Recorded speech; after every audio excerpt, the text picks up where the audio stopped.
ॐ तद्विष्णु परमं पदं सदा पश्यन्ति सूरयः दिवीव चक्षुराततम् उपत्वाग्ने दिवे दिवे दोषावस्तर्धिया भयं नमो भरन्त एमसि। ॐ आतून इन्द्रकौशिकमन्दसानः सुतं पिब नव्यवायुः प्रसूतिः कृधि सहस्रसामृतम्।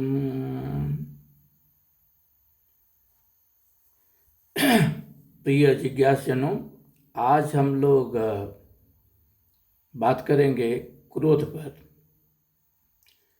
जनरली यही कहा गया कि क्रोध सारे बने काम बिगाड़ देता है, बिगड़े काम को और बर्बाद कर देता है।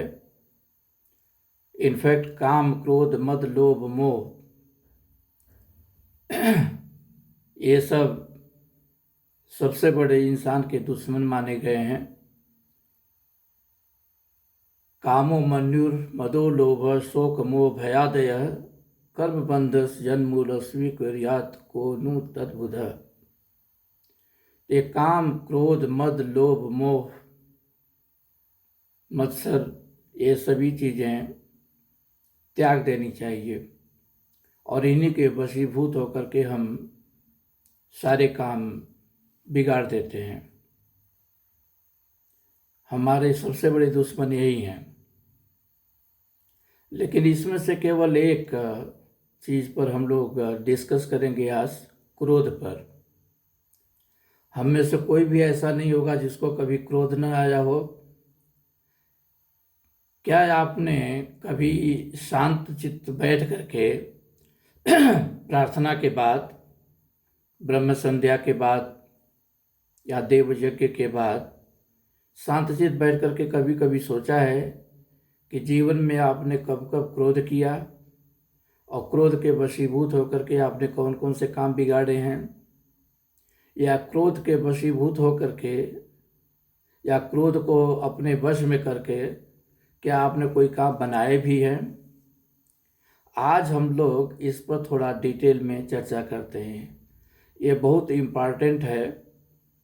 मैं हमेशा से कहता हूँ कि द्रष्टव्यम श्रोतव्यम मंतव्यम देन निदिध्यासितव्यम, या द्रष्टव्यम श्रोतव्यम मंतव्यम देन वक्तव्यम। बोलने के पहले हमें मनन करना चाहिए।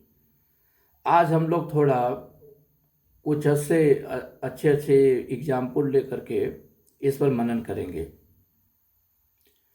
हम देखना चाहते हैं क्या क्रोध हमेशा बर्बादी का ही कारण है? क्या क्रोध कभी करना जायज भी होता है? क्या क्रोध हम जानबूझ करके करें या क्रोध के वश होकर के कुछ करते हैं तो किस हालत में इसके क्या परिणाम होंगे? मैं कुछ कहानियों से, कुछ एग्जाम्पल से, उदाहरण से इसके अर्थ को एनालाइज करने की कोशिश करूंगा। मुझे लगता है कि ये टॉपिक लगता तो है बहुत ही प्रचलित टॉपिक है। सबके पास तो क्रोध होता ही है। सभी लोगों ने क्रोध को मैनेज करने की कुछ न कुछ विधि अपनाने की कोशिश भी की होगी। लेकिन जब हम इन चीज़ों को एनालाइज करेंगे तो मुझे लगता है हम सबको इससे कुछ बहुत ही अच्छी सीख मिलने वाली है, जो शायद जीवन पर्यंत हमारे काम में आएगी। पहली कहानी हम कहेंगे विश्वामित्र और वशिष्ठ की।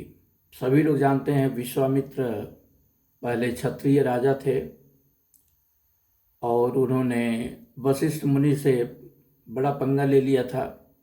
एक बार वशिष्ठ मुनि के आश्रम में गए थे, उन्होंने उनकी बड़ी सेवा शुश्रूषा की थी। बाद में जिस गाय के माध्यम से इन्होंने सेवा की थी उसी को विश्वामित्र राजा होते हुए छीनना चाहते थे और लड़ाई हो गई और विश्वामित्र वशिष्ठ जी के ब्रह्मदंड के आगे सरेंडर कर दिए।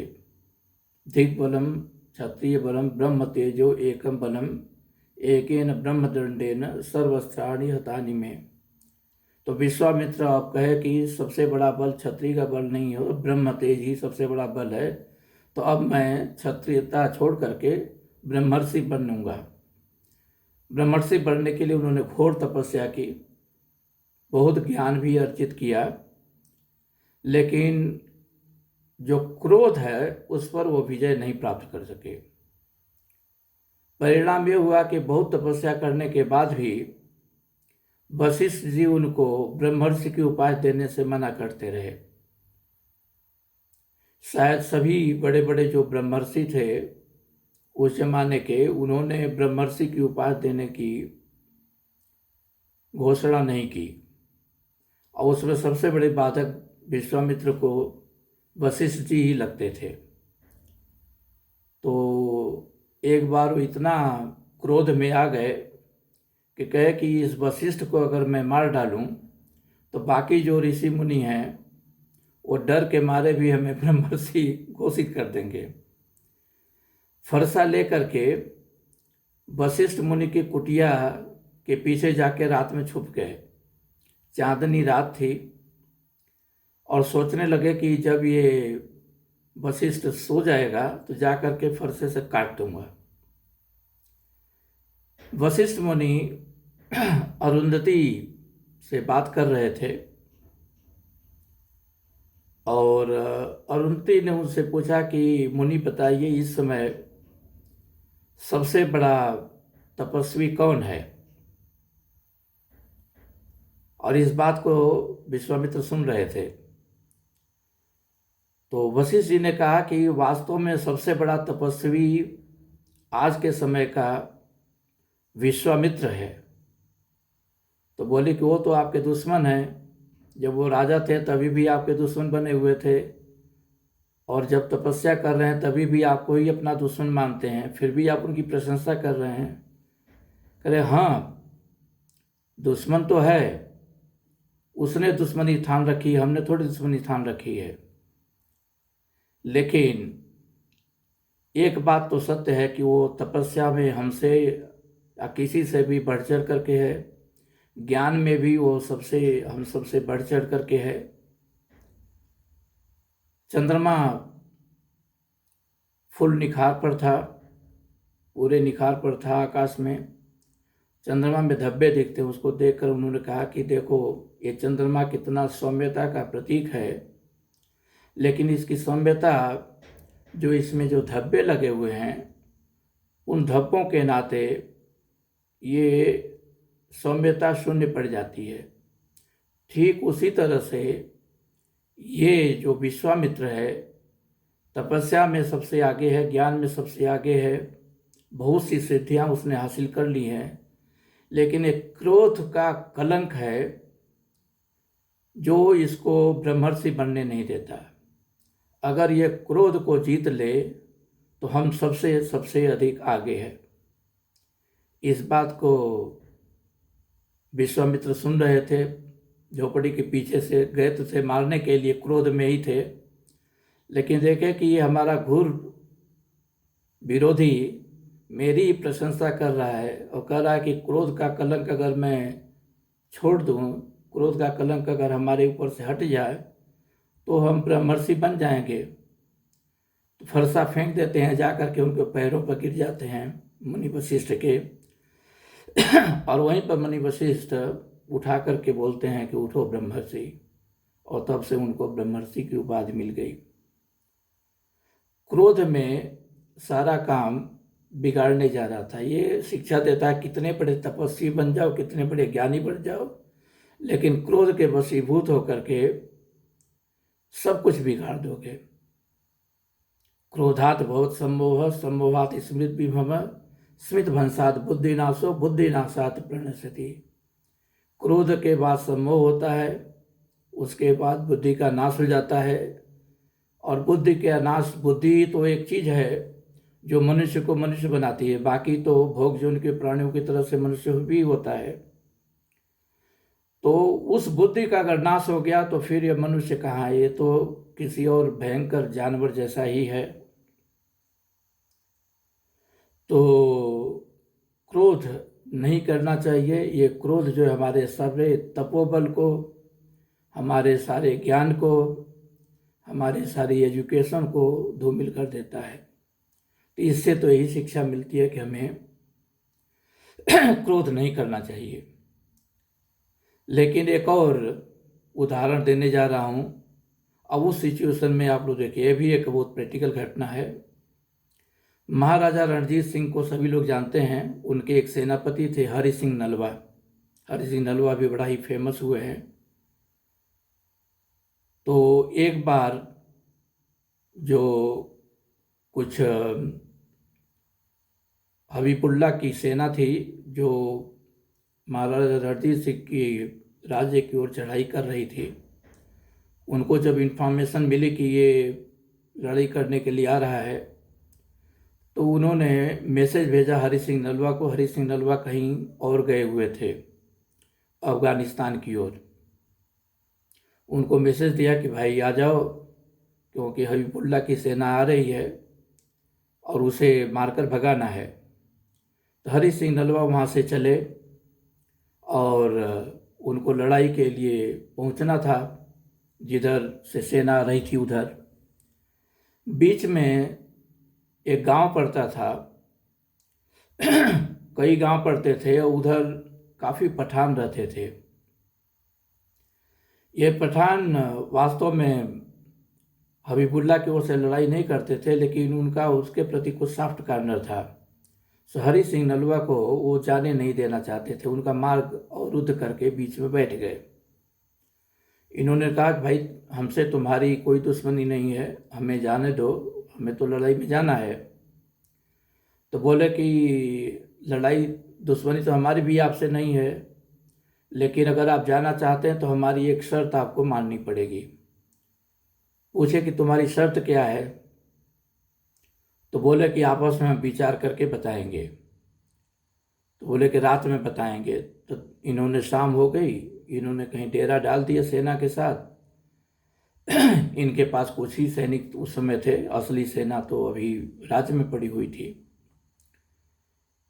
लेकिन उन्होंने, शाम को रात हो गई, लेकिन उन्होंने शर्त बताई नहीं।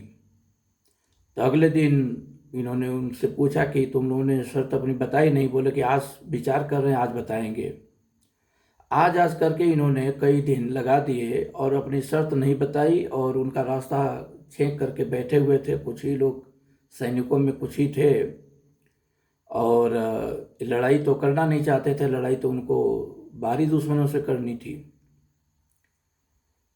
लेकिन वो शर्त भी नहीं बताते थे, रास्ता भी नहीं छोड़ते थे।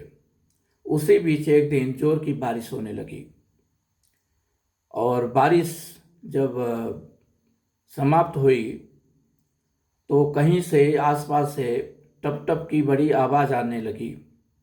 अपने सैनिकों से किसी से पूछा कि ये क्या धप धप टप टप की आवाज़ आ रही है। उसने बताया कि यहाँ पर की जो ज़मीन है वो कुछ बड़ी ही विचित्र टाइप की ज़मीन है। जब तक इसको पीटो और कूटो नहीं, ये ठीक काम नहीं करती है। बिना कूटे और पीटे ये ज़मीन जो है उपजाऊ नहीं होती है, तो इसको ठोकना पीटना पड़ता है। यह सुनते ही हरि सिंह नलवा के दिमाग में बात कौंधी। उन्होंने कहा कि तुम सही बोलते हो, बिना ठोके पीटे कभी कभी काम नहीं चलता है। और उन्होंने आदेश दिया कि तुम इन पठानों को पिटाई शुरू करो। जान से मत मारना, लेकिन पीटना, जो लड़ाई करे उसको मारना। अब इनके सैनिक जो कुछ ही तो थे, लेकिन ये तो सैनिक थे, ट्रेंड सैनिक थे, जाके लगे वो पठानों की पिटाई करने। जब लगे पिटाई करने तो वो सब क्या किए कि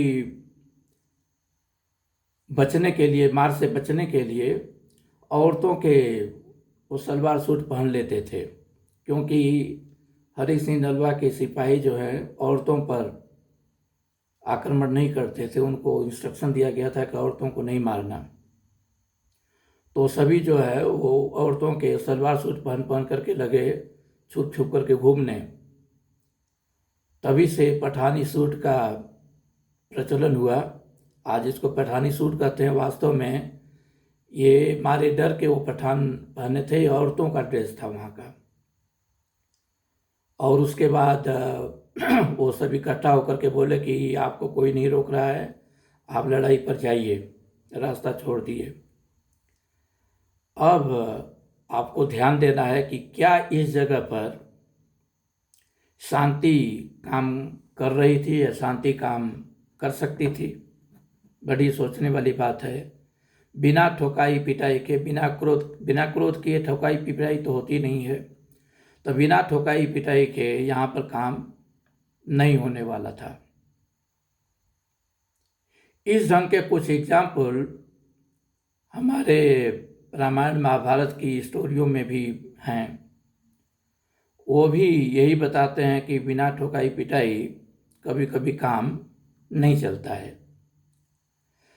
चलिए एक दो ऐसी स्थितियों का रामायण से देखते हैं। एक कहानी है यहाँ पर परशुराम लक्ष्मण संवाद की, सभी लोग जानते हैं, बड़ा ही फेमस है, रामचरितमानस में इसका बड़ा ही डिटेल में वर्णन है। लक्ष्मण कुछ नहीं करते हैं, परशुराम को क्रोध दिलाते हैं और क्रोध के मारे उनकी शक्ति छीन होती है।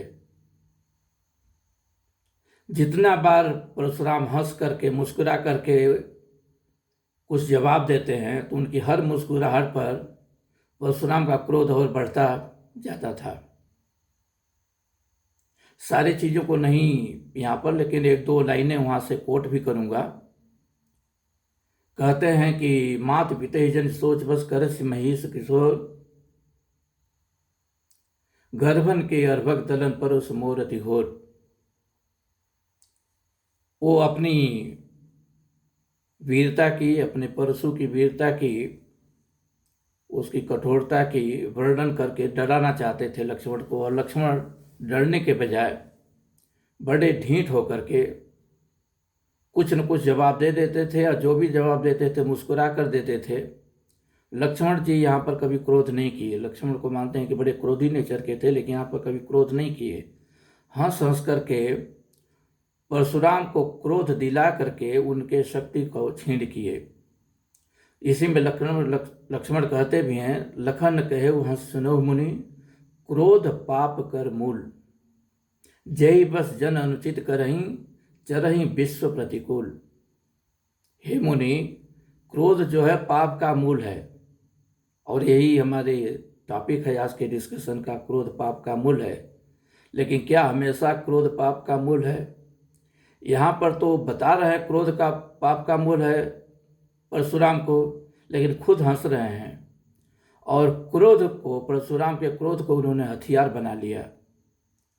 परशुराम कहते हैं, बहई न हाथ दहई रिस छाती, भा कुठार कुंठित निभघाती।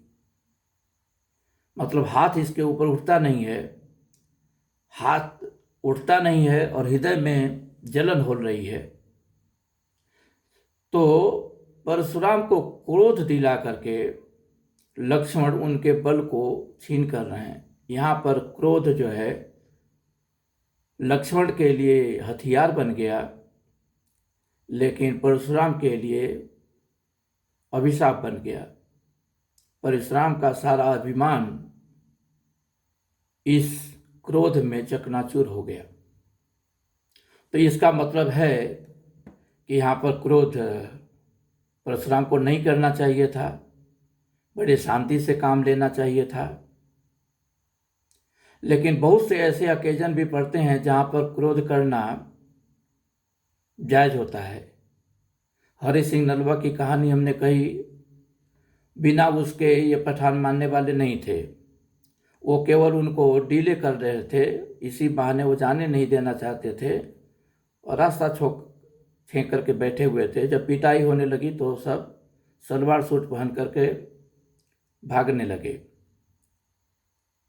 अब एक कहानी हम रामायण से एक और लेते हैं और देखते हैं कि वहाँ पर क्रोध कहाँ उचित था, कहाँ अनुचित था। कहते हैं कि जब राम को वनवास हो गया तो लक्ष्मण जी बड़े क्रोधित हुए और उन्होंने कहा कि मैं जबरदस्ती चाहता हूँ कि राम जो है राज्य को हथिया लें। ये राजा जो हैं पत्नी के सम्मोहन में पड़ करके गलत अनुचित काम कर रहे हैं, तो अनुचित के आगे झुकना हमें गुरु ने पढ़ाया नहीं है और हमें जबरदस्ती ये राज्य छीन लेना चाहिए।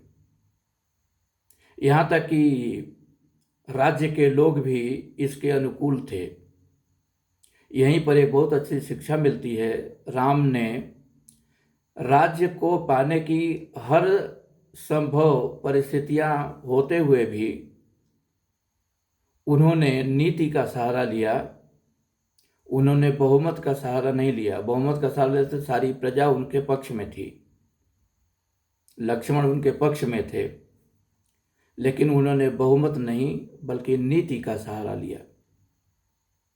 और नीति में कहते हैं अपनी माँ कौशल्या से कि त्वया मया च वैदेह्या लक्ष्मणेन सुमित्रया पितुर्नियोगे स्थातव्यम एष धर्म सनातन। त्वया मतलब अपनी माँ का कहते हैं कि माता कौशल्या, मैं, वैदेही, लक्ष्मण, माता सुमित्रा, ये सभी का एक ही धर्म है, एक ही सनातन धर्म है कि पिताजी के आज्ञा का पालन करें। यही सनातन धर्म है। उन्होंने प्रजा की शक्ति का, लक्ष्मण की शक्ति का, अपनी शक्ति का सहारा लेकर के राज्य हड़पने से बढ़िया समझा कि नीतिगत व्यवस्था ये होनी चाहिए कि पिताजी की आज्ञा का हम पालन करें। और पिताजी की आज्ञा का पालन करने के लिए उन्होंने सहर्ष वनवास स्वीकार कर लिया। तो हमें किन परिस्थितियों में घर की एकता को बनाए रखने के लिए, घर की सभ्यता को बनाए रखने के लिए, घर में जो भी कल्याणकारी हो उसको बनाए रखने के लिए उन्होंने बहुमत का नहीं नीति का सहारा लिया। और यही हमारे लिए बहुत बड़ी शिक्षा है।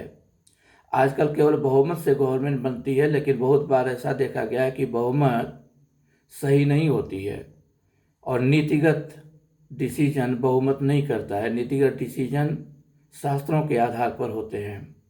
नीतिगत डिसीजन अपनी ऊंची आकांक्षाओं को छोड़ करके अपने जो व्यवहार हैं घर परिवार में, समाज में, उसको लेकर के चलने की बात होती है। वही राम जो लक्ष्मण को क्रोध त्याग कर वन जाने की बात कह रहे हैं, माता कौशल्या से कह रहे हैं कि वन जाना ही सही चीज है, वही राम जब 3 दिन तपस्या करते हैं समुद्र के किनारे और समुद्र जब उन्हें रास्ता नहीं देता है तो वहाँ पर कुपित हो जाते हैं। हालांकि वहाँ भी उन्होंने तुरंत कुपित होना उचित नहीं समझा। पहले उन्होंने विनय किया। 3 दिन तक विनय करने के बाद समुद्र नहीं माना तो कहते हैं विनय न मानस जलधि चढ़ गए 3 दिन बीत, बोले राम सकोप तब भय बिनु होई न प्रीत। भय बिनु होई न प्रीत, यहाँ पर क्रोध करना उन्होंने जायज माना। लेकिन 2 चीज़ें ध्यान है, केवल भय दिखाना काम नहीं है। पहले 3 दिन विनय। अगर आप देखें तो हरि सिंह नलवा ने भी यही काम किया था। उन्होंने भी पहले विनय ही किया पठानों से कि वो रास्ता दे दें। वो नहीं माने तो उन्होंने ठुकाई पिटाई की। उसी तरह से यहाँ भी राम ने विनय का ही सहारा लिया 3 दिन तक। जब देखे कि ये विनय काम नहीं कर रहा है तब उन्होंने क्रोध किया। उसके पहले उन्होंने क्रोध नहीं किया। वाल्मीकि रामायण में ही इससे मिलती जुलती बात बोली गई है। अवलेप समुद्रस्य न दर्शय जह स्वयं प्रशमश्च क्षमा चैव आर्जवम प्रियवादिता। असामर्थ्य फला हेते निर्गुणेषु सताम गुणा आत्म प्रशंसिनम दुष्टम धृष्टम विपरीता। यहाँ पर भी राम कहते हैं कि प्रशमश्च मतलब शांति की बात करना, क्षमा की बात करना, आर्जवम सरलता की बात करना, प्रियवादिता प्रिय बोलने वाली बात जो है, प्रिय बोलने की बात, ये सब चीज़ें अगर हम किसी दुष्ट के सामने करते हैं तो वो इसे आपकी सामर्थ्य नहीं समझता है, वो इसे आपकी दुर्बलता समझता है। एग्जैक्टली ये दोनों कहानी मैच कर रही है, यहाँ की भी और हरी सिंह नलवा की भी, ये दोनों कहानी। ये लोग जो दुष्ट प्रवृत्ति के होते हैं, आपके क्षमा की भावना की, आपके प्रियवादिता को, शांति की, सरलता की, आपकी जो व्यवहार है, इसे आपकी कमजोरी मानते हैं, इसे आपकी वो ताकत नहीं मानते हैं। तो ऐसे जगह पर क्रोध दिखाना जरूरी होता है। अगर क्रोध नहीं दिखाएंगे तो काम नहीं बनेगा। भले आप क्रोध करो केवल दिखाने के लिए, दिखावे मात्र से, क्रोध के बस में होकर के आप क्रोध मत करो, क्रोधजित होकर के क्रोध करो, लेकिन क्रोध करना पड़ता है। इन दोनों केसेस में जो हमने हरि सिंह नलवा की बात की और ये समुद्र की बात की, दोनों केसेस में, चाहे रामचरितमानस के थ्रू जो मैंने एग्जाम्पल दिया, चाहे वाल्मीकि रामायण के थ्रू, हर हाल में एक बात सही है कि बिना क्रोध किए यहाँ पर आगे रास्ता मिलने वाला नहीं था। एक बात यह भी है कि क्रोध के बस आपको नहीं होना है, क्रोध आपको करना है, क्रोध आपके अधीन रहे। अगर आप क्रोध के वश हो गए तो आपकी बुद्धि भ्रष्ट हो जाएगी, फिर आप सही कदम नहीं उठाएंगे। अगर क्रोध आपके कंट्रोल में है, आप जानते हैं कि कब क्रोध करना है और कब क्रोध नहीं करना है, अगर यह बात जानते हैं तो आपको ये बहुत अच्छी चीज़ होगी और क्रोध रहित करना ही चाहिए। लेकिन अगर क्रोध के बस खुद ही होने जा रहे हैं तो उस समय तो बुद्धि भ्रष्ट हो जाएगी और आप गलत काम करेंगे। तो ऐसी जगह पर क्रोध नहीं करना चाहिए। क्रोध तभी करो जब क्रोध आपके बस में हो। क्रोध के कुछ और भी एग्जाम्पल हम बताएंगे और उससे भी बड़ी सीख मिलती है। रावण भी बहुत क्रोधी था। उसकी दुर्व्यसन की पूर्ति के लिए अगर कोई चीज़ बाधक बनती थी तो उस चीज़ को वो जबरदस्ती हासिल कर लेता था, उस पर अपनी जबरदस्ती करता था। जैसे कहा जाता है कि कोई अप्सरा थी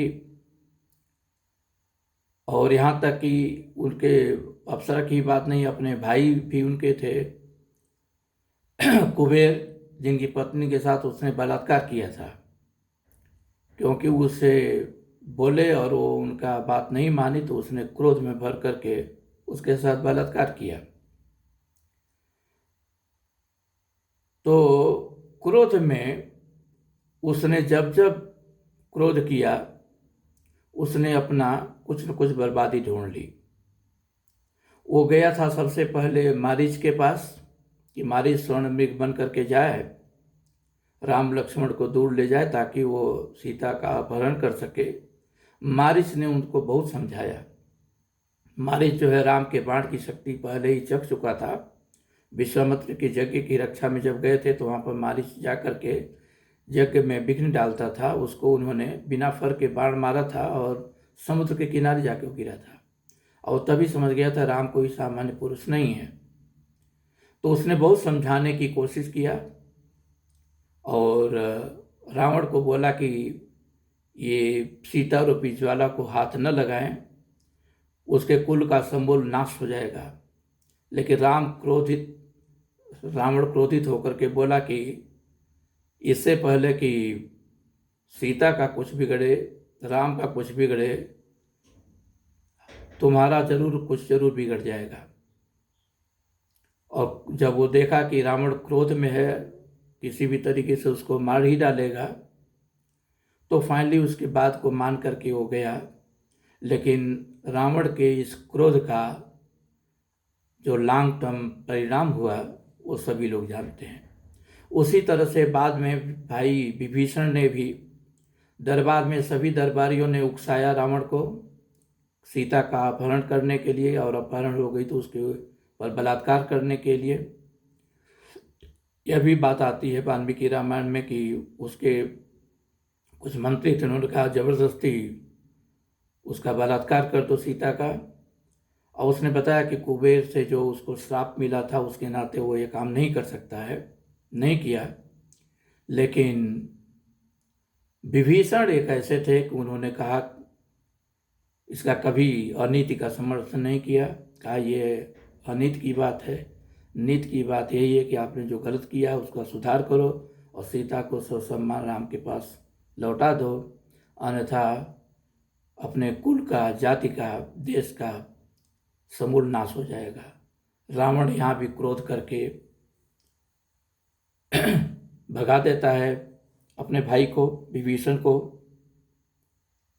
और इसका भी परिणाम क्या हुआ फाइनली अब सभी लोग जानते हैं।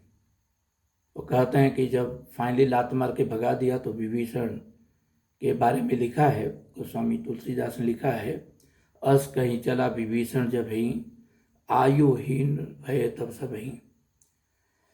उसने फाइनली ये करके चला कि अब मैं छोड़ करके जा रहा हूँ, और आयुहीन भय तब संभई, इसका मतलब है कि विभीषण की बात को नाम मान करके रावण ने अपनी बर्बादी को ही बुलाया था। तो रावण का क्रोध उसकी बर्बादी का कारण बना। एक और एग्जाम्पल देता हूँ जहाँ पर क्रोध से बहुत कुछ बिगड़ा था। ये शमीक ऋषि कहानी है।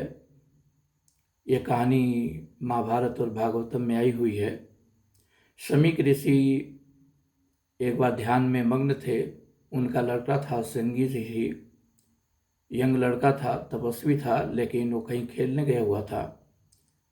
महाराज परीक्षित भ्रमण, शिकार के लिए भ्रमण कर रहे थे, और भूख और प्यास और थकान से चूर होकर के शमीक ऋषि के आश्रम में गए। वहाँ पर देखे कि शमीक ऋषि जो है मौन धारण किए हुए हैं। तो राजा हैं, उस समय शांत थे, क्लांत थे, भूखे थे। क्रोध आ गया कि राजा हैं और उनका कोई सम्मान नहीं कर रहा, उनका कोई स्वागत नहीं कर रहा है। और क्रोध में भर करके मरा हुआ सांप कहीं पड़ा हुआ था, उसको ऋषि के गले में लपेट करके वापस आ जाते हैं।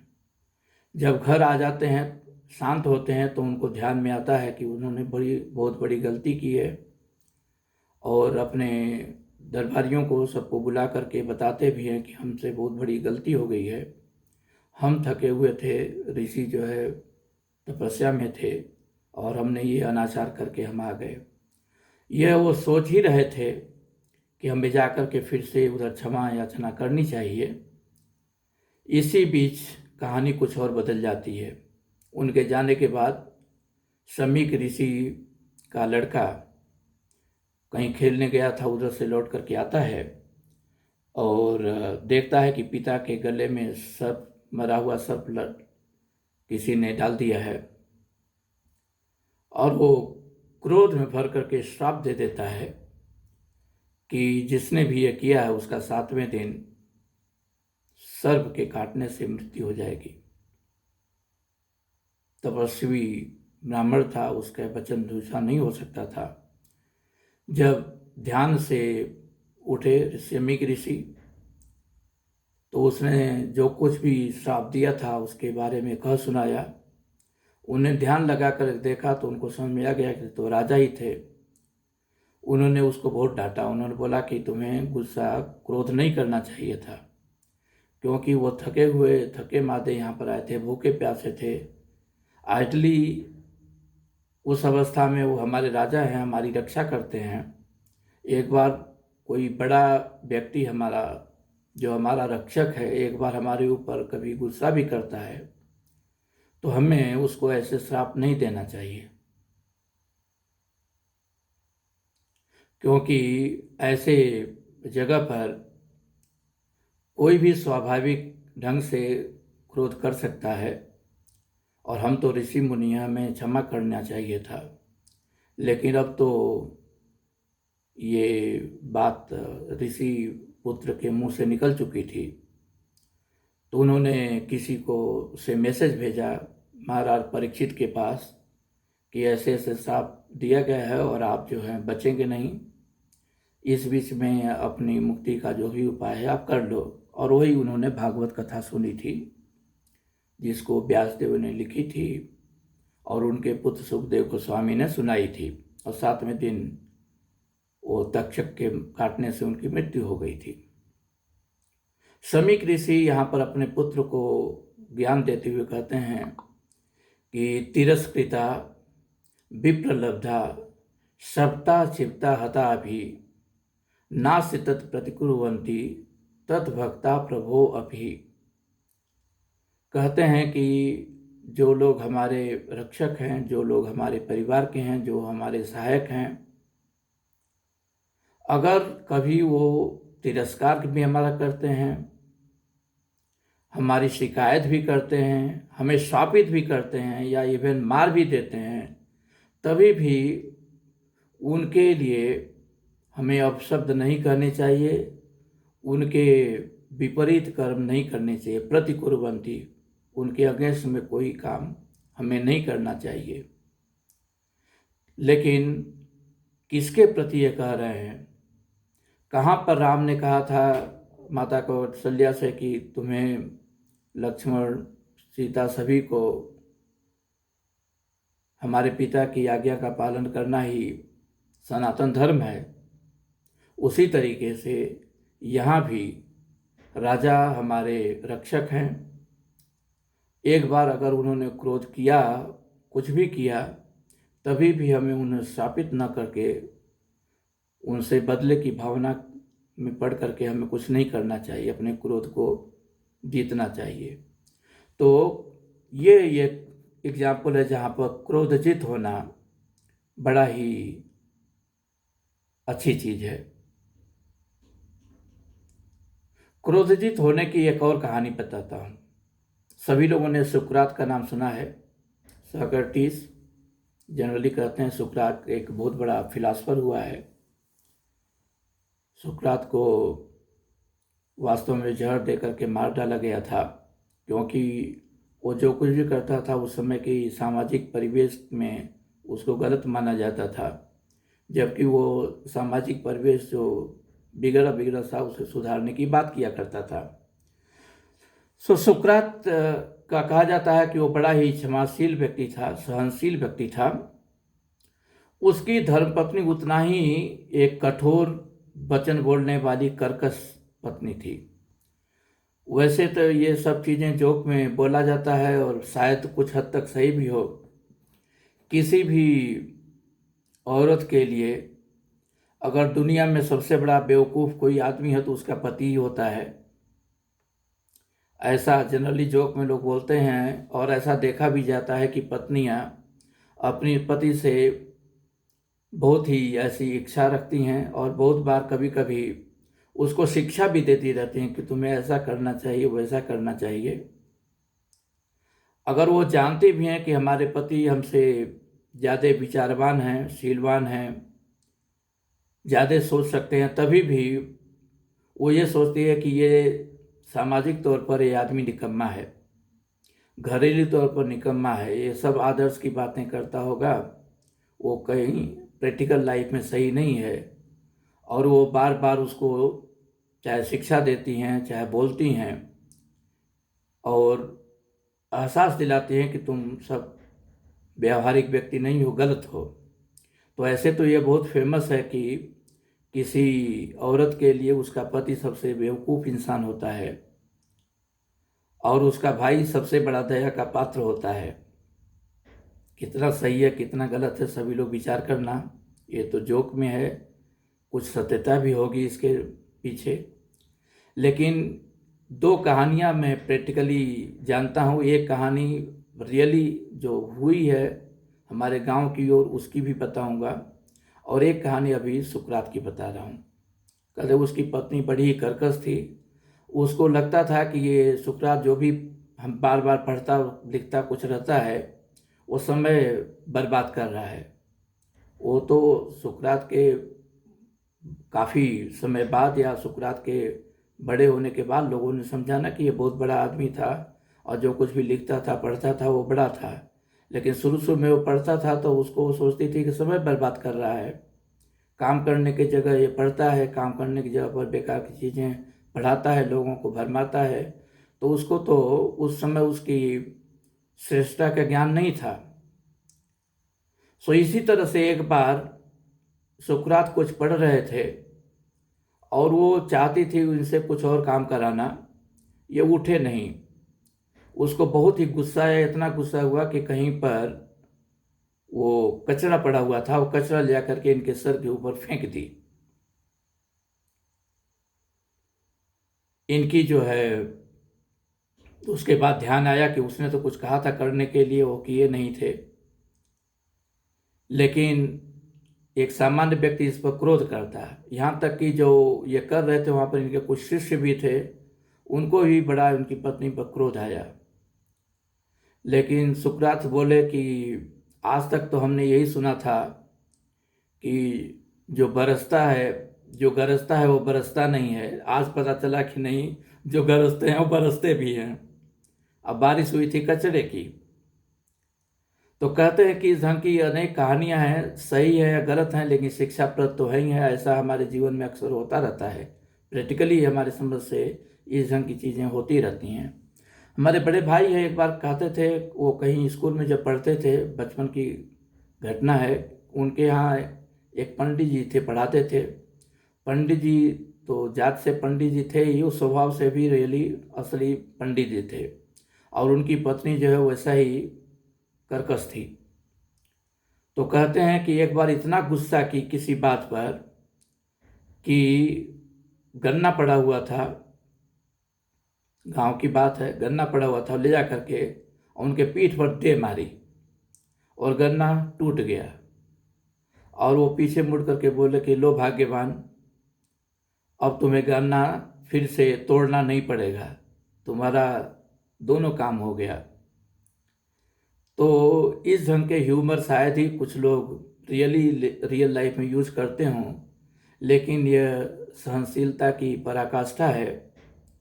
और इससे वो पत्नियां बदली कि नहीं बदली इसका ज्ञान तो मुझे नहीं है, लेकिन इस ढंग की सहनशीलता घर में रखना कभी कभी बड़े काम की चीज़ होती है।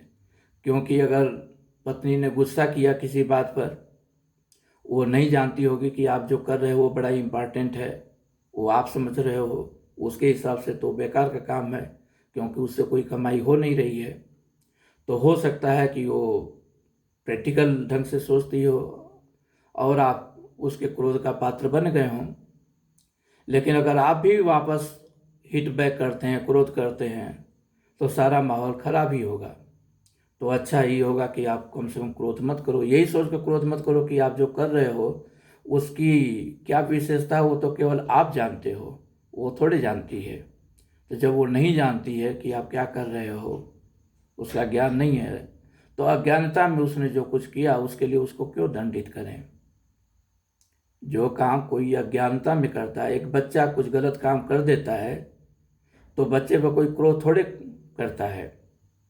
ये परशुराम लक्ष्मण संवाद में कई जगह पर आया हुआ है। विश्वामित्र ने कहा है परशुराम से कि जो बच्चे हैं अगर वो क्रोध करते हैं तो बड़े लोग उसका आनंद लेते हैं, न कि उनके ऊपर गुस्सा करके उनको मारने की बात करते हैं।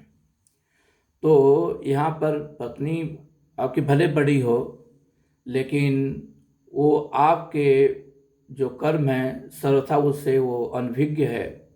और ऐसी स्थिति में अगर उसने क्रोध कर दिया और कोई काम बिगड़ रहा था, जो दिखाई पड़ रहा बिगड़ रहा है, और उसके नाते उसने क्रोध कर दिया, कुछ कर भी दिया आपको, तो आपको हिट बैक नहीं करना चाहिए। इससे घर की शांति भी बनी रहती है। और दूसरे सबसे बड़ी चीज़ यह है कि वो अज्ञानता में की थी, तो अज्ञान व्यक्ति बच्चे के समान होता है, उसे क्षमा कर देना चाहिए।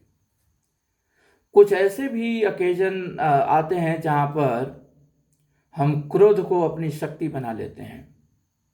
परशुराम के क्रोध को लक्ष्मण ने अपनी शक्ति बना लिया था।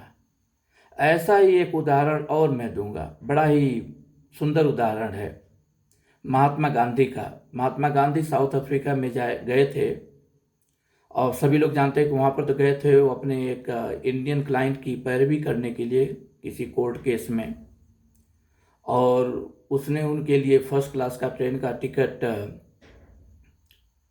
एडजस्ट किया था, लेकिन महात्मा गांधी को उन्होंने फर्स्ट क्लास से उठाकर फेंक दिया। महात्मा गांधी चाहते तो अपने, क्योंकि पैसा कमाने के लिए गए थे, तो थर्ड क्लास के कंपार्टमेंट में बैठ करके वो चले जाते, अपना काम करते और पैसा भी उनको मिलता, लेकिन वो नहीं गए। वो वहाँ पर जाकर वेटिंग रूम में रात भर बैठे रहे। उनको बहुत ही क्रोध आया होगा जहाँ तक मैं समझता हूँ, लेकिन क्रोध के वशीभूत होकर के उन्होंने अचानक अंग्रेज़ों पर अटैक नहीं कर दिया, क्योंकि अटैक अगर कर देते तो हो सकता है एक दो अंग्रेज़ को मार भी दें, उससे व्यवस्था तो बदलती नहीं। बाकी सब अंग्रेज़ जो वहाँ पर सब कुछ अपने हाथ में रखे हुए थे, सारी ताकत उनके हाथ में थी वहाँ पर, तो उससे तो बात और बिगड़ती ही। उन्होंने अपने क्रोध को ताकत बनाया। एक तरह से मैं समझ कि रात भर जो वेटिंग रूम में वो बैठे थे, वास्तव में उन्होंने विचार किया, और विचार केवल अपने लिए नहीं किया, अपने ह्यूमिलिएशन के लिए। उन्होंने विचार किया कि सारे भारतीयों के लिए, बल्कि और भी जो लोग वहाँ पर अफ्रीकन मुल्क के रहते हैं उनके लिए भी, कि ऐसे ह्यूमिलिएशन से बचने के लिए, ऐसे ह्यूमिलिएशन को ख़त्म करने के लिए हमें कुछ कदम उठाना चाहिए। और उन्होंने अपने क्रोध को अपनी शक्ति बना ली, एक जन आंदोलन खड़ा किया। और वो जन आंदोलन जिसके बारे में हम सभी लोग जानते हैं, वो हमें बताने की ज़रूरत नहीं है। तो आप लोग यही समझो कि वहाँ भी महात्मा गांधी को क्रोध आया, लेकिन क्रोध के वशीभूत होकर के उन्होंने कोई गलत कदम नहीं उठाया, बल्कि उस क्रोध को अपनी शक्ति बनाया, एक जन आंदोलन खड़ा किया। उनके क्रोध की जो शक्ति है जन आंदोलन के रूप में उभरी, और उसका बहुत बड़ा फायदा हुआ। उस जन आंदोलन की ताकत को उन्होंने भारत में भी वापस आने के बाद लगाया। बहुत ही ताकतवर ये चीज़ थी। उन्होंने पूरे देश को यूनाइट किया। सभी लोग जानते हैं कितना ये पावरफुल चीज़ था। हालांकि बहुत से कंट्रोवर्सी भी महात्मा गांधी के ऊपर होती है। हो सकता है उनके सभी विचारों से उस समय के लोग भी, सभी लोग सहमत नहीं थे। ऐसा तो हो ही नहीं सकता कि सभी लोग किसी के विचारों से सहमत हों। आज बहुत सी ऐसी चीज़ें हैं जहाँ पर हम भी सहमत नहीं हो सकते हैं, लेकिन इसमें तो कोई दो राय नहीं है कि उन्होंने जनमत को अपनी शक्ति बना लिया, जनमत को देश की शक्ति बना लिया, जनमत को स्वतंत्रता संग्राम की शक्ति बना लिया। और ये शायद एक यूनिक प्रयोग उन्होंने ही फर्स्ट टाइम किया था। बाकी सभी आंदोलन पूरे विश्व में जितने भी होते खूनी हुए थे, उन्होंने एक ऐसा आंदोलन खड़ा किया जो खूनी नहीं था। खून तो हर जगह होता है, लेकिन उस ढंग के आंदोलन जो जानते हैं कि दुनिया के और भागों में हुए थे बड़े बड़े आंदोलन, उस ढंग का एक खूनी आंदोलन नहीं था, जन आंदोलन था। और जनता की ताकत को उन्होंने अपनी ताकत बनाया। उनका क्रोध जनता की ताकत बन करके निकला। तो हमें इन सभी चीज़ों को सीखना चाहिए, सभी चीज़ों से कुछ न कुछ शिक्षा लेनी चाहिए, और यह समझना चाहिए कि क्रोध हमेशा खराब नहीं होता है। अगर क्रोध आपके वश में है, आप तब क्रोध करते हैं जब आप चाहते हैं, वैसे क्रोध दिखाते हैं जैसा आप चाहते हैं, तो क्रोध आपकी शक्ति बनेगा। वो जन आंदोलन भी बनकर निकल सकता है, आपकी सहिष्णुता की बहुत बड़ी ताकत बनकर के निकल सकता है, आपकी और आपके आसपास के लोगों के लिए बहुत बड़ा सीख भी बनकर के निकल सकता है। लेकिन अगर आप क्रोध के वश में हो करके कुछ करते हैं, तो क्रोधात् भवत् सम्मोहात् स्मृति विभ्रम स्मृति भंसात् बुद्धिनाशो बुद्धिनाशात् प्रणश्यति। यह बात सत्य हो जाती है। मैं सोचा था कि आज का वीडियो छोटा करूँगा। बार बार सभी लोग कहते हैं कि काफ़ी बड़ा हो जा रहा है, लेकिन क्या करें, पता नहीं, छोटा करते करते छोटा नहीं हो पाता है। मैं तो सोचा था कि आज कुछ 10-15 मिनट में ही ख़त्म कर दूंगा अपनी बात, लेकिन बड़ा हो गया। आप लोगों से निवेदन है कि धैर्य रख करके इन बातों पर विचार करें। हम लोग आजकल विचार नहीं करते हैं, सीधे एक्शन पर आ जाते हैं। द्रष्टव्यम श्रोतव्यम मंतव्यम की बात हम लोग नहीं करते हैं। द्रष्टव्यम श्रोतव्यम मंतव्यम देन कर्तव्यम होना चाहिए, मंतव्यम हम नहीं करते हैं। अगर हम ध्यान से इन सब चीज़ों पर विचार करने लगें तो जीवन में बहुत से काम बहुत ही अलग ढंग से होंगे, बहुत ही ताकतवर होंगे, बहुत अच्छे होंगे, और हमारी फैमिली के लिए, हमारी सोसाइटी के लिए, हमारे देश के लिए, दुनिया के लिए बहुत ही वो अच्छे होंगे। बिना विचारे हम चाहते हैं कि हर चीज़ पलक झपकते हो जाए। किसी के पास जैसे समय ही नहीं बचा, चाहता है कि जो हम चाहें सोचें और हो जाए। तो सोचें और हो जाए तो ये केवल भगवान करते हैं। सत्य काम सत्य संकल्प केवल भगवान है। जो कामना कर दिया तुरंत हो जाता है। हमें तो उद्योग करना पड़ता है हर चीज़ के लिए, और उद्योग करना ही हमारे हाथ में है। उसी के लिए जीवात्मा ये धरती पर आई हुई है। तो पहले सोचें, विचारें और देखें कि कहाँ आपको क्रोध करना चाहिए, कहाँ आपको क्रोध नहीं करना चाहिए, कहाँ आपकी क्रोध आपकी शक्ति बन रही है, कहाँ पर आपकी जो क्रोध है वो आपके लिए वीकनेस बन रही है, आपकी कमजोरी बन रही है। इन सभी चीज़ों पर विचार कीजिए। कोशिश कीजिए कि अगर अच्छा ये वीडियो लगता है तो अधिक से अधिक लोगों तक प्रेषित कीजिए। उनको बोलिए हमारे चैनल को सब्सक्राइब करें, ताकि इस ढंग के सुव्यवस्थित मैसेजेस, काम के मैसेजेस, बेसिकली मैं वैदिक टीचिंग पर ही ध्यान दूंगा। ऐसे कोई कोई टॉपिक भी बीच में उठाया करूंगा, क्योंकि ये भी उससे रेलेवेंट हैं। तो ये सभी चीज़ें सबके फायदे की हों, सबके सामाजिक स्तर पर, भौतिक स्तर पर, इवन स्पिरिचुअल स्तर पर ये आपकी शक्ति बने, इसी कामना के साथ आज का ये लेक्चर यहीं पर समाप्त करता हूँ। हरे कृष्णा।